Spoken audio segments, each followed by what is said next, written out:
Après ce moment musical vraiment merveilleux, on va passer à une autre musique avec quelqu'un que j'apprécie beaucoup, Marc-André Sellos, qui va nous parler musique du sol. Marc-André, on stage. Marc-André, tu es professeur et biologiste, spécialiste de botanique et de mycologie, les champignons, au Muséum national d'histoire naturelle, à l'Institut universitaire de France. Et tu viens de sortir de la biodiversité comme un humanisme aux éditions du Seuil. On a quelques instants pour échanger cet après-midi. Donc, allons-y, je vous en prie. Marc-André Sellos. Marc-André, qu'est-ce que ça t'a provoqué là déjà ce morceau accompagné de chants de baleines, hein, toi qui travailles plutôt sur le petit, sur le sol? Moi, j'aime beaucoup, j'aime beaucoup la musique classique et le violon est un instrument qui me parle beaucoup. Mais pour moi, c'était vraiment nouveau. Je ne sais pas si beaucoup d'entre vous avaient pensé à le croiser avec un chant de baleine. C'était vraiment original. Et du coup, j'ai invité l'artiste à se produire à un festival qu'on organise dans un an. J'ai pas eu beaucoup de temps parce que Formidable. c'était entre deux là, mais j'ai trouvé ça étonnant et pour moi réjouissant émotivement. Et c'est important parce qu'on a vraiment besoin de se nourrir d'émotions. Moi, je véhicule dans mon métier beaucoup de rationalité, mais à un moment, ça ne prend sur le vif, ça ne prend sur l'humain que si on peut l'accrocher avec un peu d'émotion. Et c'est en ça qu'on a vraiment besoin d'art dans l'expression de la nature et la défense de la nature. Et toi, dans ces émotions, moi ce que j'aime beaucoup, c'est quand tu nous racontes des histoires fascinantes de biodiversité. Tu racontes comment les sols sont vivants, comment il faut les protéger. Qu'est-ce que tu as envie de dire à ce Flore-là sur le tout petit, sur celui qu'il faut mieux connaître? Tu dis souvent que tu te balades toujours avec une loupe, toi. Qu'est-ce que tu regardes? Mais ça, c'est quelque chose dont vous vous souvenez de vos cours de SVT ou de sciences naturelles, parce que je vois qu'il y a quand même quelques cheveux blancs. Alors à l'époque, ça s'appelait les sciences naturelles. Il y a toujours dans la salle de TP une loupe binoculaire et un microscope. Il faut réaliser que dans le monde vivant, on est assez hors du commun par une chose, c'est qu'on appartient aux rares espèces dont les individus soient gros. Et on est trop gros pour réaliser ce que c'est que le vivant. On est tellement obnubilé par ce qui se voit qu'on imagine le monde fait de végétaux et d'animaux. Nos sensibilités vont à ça, alors que le monde est essentiellement peuplé de microbes. À côté de 3,5 millions d'espèces d'animaux et d'un demi-million d'espèces de plantes, vous avez quand même plusieurs centaines de millions d'espèces de bactéries, hein, entre 6 et 30 millions d'espèces de champignons, sous des formes filamenteuses et microscopiques. En fait, on n'est pas préparé à voir le tout petit, et ça c'est notamment vrai dans le cas des sols, où on imagine vaguement quelques vers de terre, quelques racines, mais pas le minuscule. Et c'est vrai que le sol est un de ces endroits où la vie ne se voit pas à l'œil nu. Pour autant, elle est incroyable. Peut-être que certains d'entre vous ont eu l'occasion de voir cette salle dans l'Odyssée sensorielle, cette exposition qu'il y avait eu au muséum. On reconstituait différents écosystèmes et notamment on reconstituait le sol et on avait ces vidéos avec des trucs incroyables. Un organisme unicellulaire, le Lacrimaria, s'il est fait d'une seule cellule avec un long cou et ce cou est extensible et il cherche des bactéries et avec l'extrémité de sa trompe, il chope des bactéries, il les avale et il les digère. Il y a même sur le film un moment où il en chope une tellement grosse qu'en fait elle se barre avec la trompe et la trompe coupée se rétracte. Et la pauvre chose, la pauvre cellule doit cicatriser quelque temps, refaire une trompe, rassurez-vous, ce n'est qu'un temps, pour recommencer à pêcher des bactéries. Et ça, c'est une seule cellule qui est capable de faire ça. Il y a tout un tas d'êtres vivants inattendus. Et inattendus aussi, non seulement par leur forme, mais par leur façon de vivre. Beaucoup d'entre vous, j'en suis certain, sont convaincus que sans oxygène, on ne respire pas.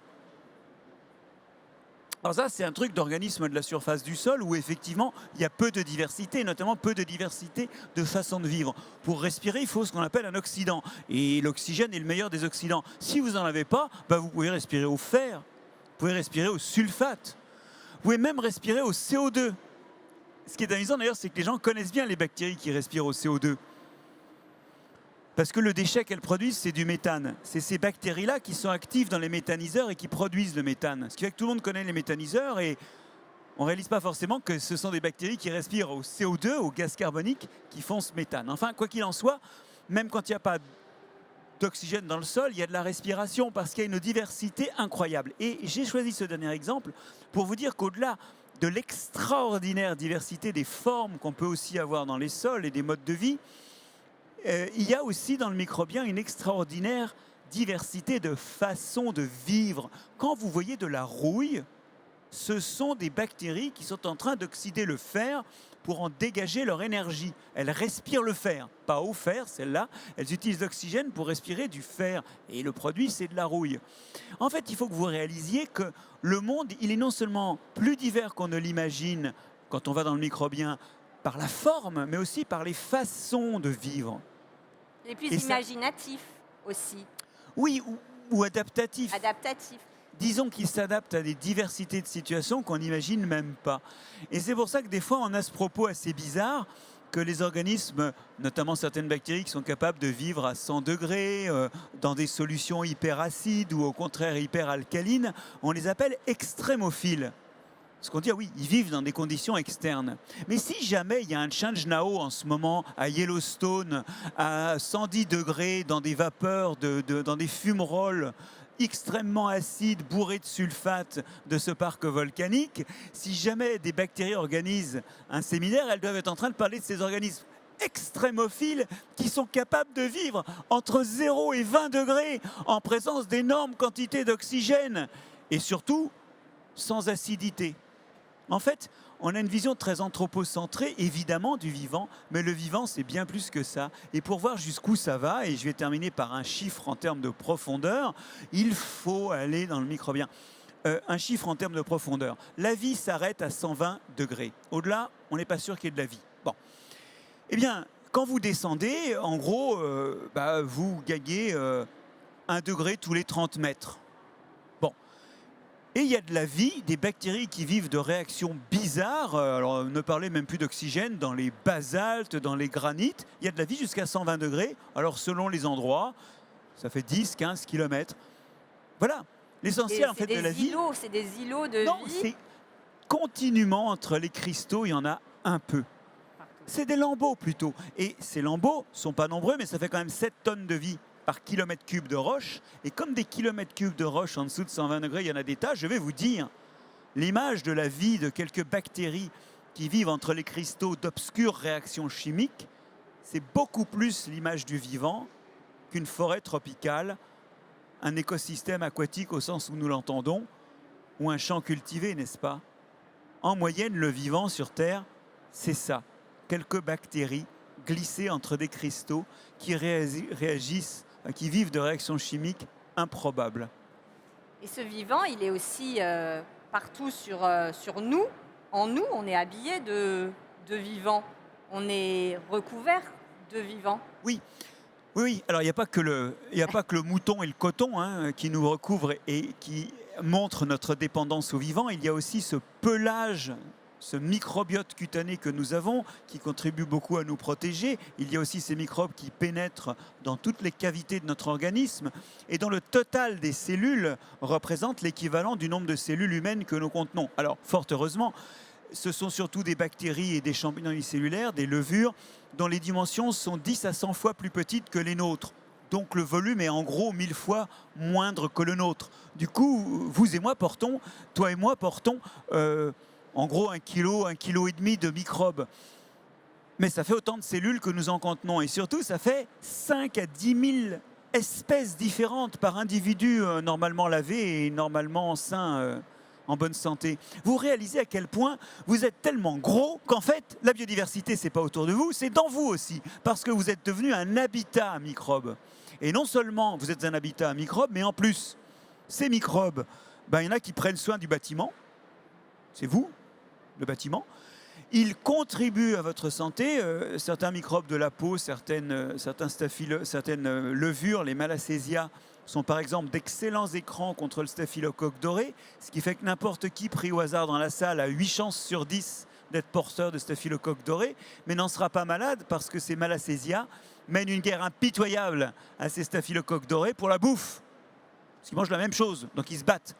Et notamment, elle leur jette des antibiotiques, des acides palmitoïques et des choses comme ça dans la tête qui font qu'ils sont là, mais jamais ils ne proliféreront au point de vous rendre malade. Nos microbiotes sont les auxiliaires de nos vies et ils nous rappellent une chose sur cette biodiversité. C'est que cette biodiversité, par la diversité des fonctions qu'elle a et de la façon dont elle modifie le milieu, par la diversité des actions qu'elle a sur l'environnement, l'environnement étant éventuellement notre organisme, elle contribue à faire de nous ce que nous sommes et elle contribue à notre santé. La biodiversité, c'est aussi la diversité des effets du vivant sur l'environnement qui construit l'habitabilité de la Terre, mais aussi l'habitabilité de notre corps au travers des microbiotes. Donc on aurait ces bactéries là de Yellowstone qui nous regarderaient là dans une conférence, qui se diraient c'est quoi ces gros habitats Ah du ben, c'est vivant. extrémophile pour elles. Vu de leur point de vue, nous vivons dans des conditions extrêmes.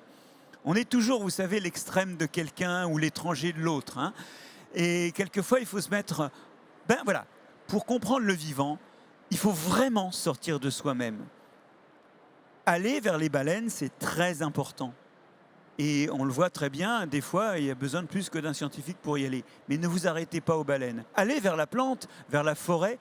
Et il y a d'excellents livres qui sont récemment parus, qui vous emmènent, qui vous prennent par la main pour vous emmener vers la forêt. C'est très important. Mais ne vous arrêtez pas là. Sachez vous pénétrer de l'altérité du vivant. Le vivant, il est autre. Et il est encore plus autre qu'une baleine en moyenne. Il est encore plus autre qu'une plante. D'abord, il est petit. Ensuite, il ne respire pas forcément la même chose que vous. Ensuite, il ne vit pas forcément dans les mêmes conditions de température, de pression ou d'acidité que vous. En réalité, le vivant, il est autre. Et c'est en comprenant cette altérité qu'on fera le meilleur de cette biodiversité en termes d'habitabilité de notre environnement et de transmission de cet environnement et de ce qui le construit aux générations suivantes. Et pour toi, ce thème oui, de s'émerveiller du vivant, qu'est-ce qui, toi, t'émerveille le plus? S'il y a quelque chose là, quelque chose que tu venais de partager, soit petit ou grand, pas forcément dans ton sol.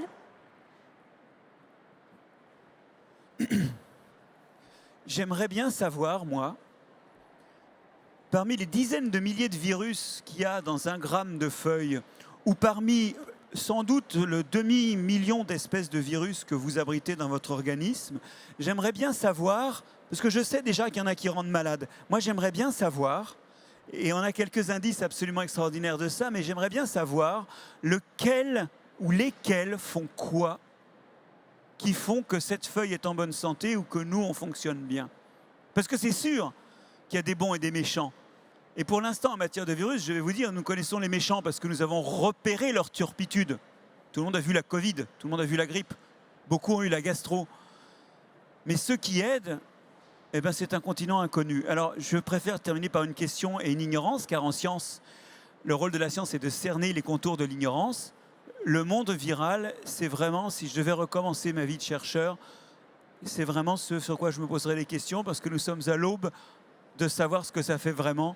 Nous n'avons effleuré que les nuisances et nous ignorons tous les supports, toutes les aides que sans doute nous apporte le monde viral, un monde viral dont on ne connaît même pas encore le nom. Merci Marc-André. Merci beaucoup.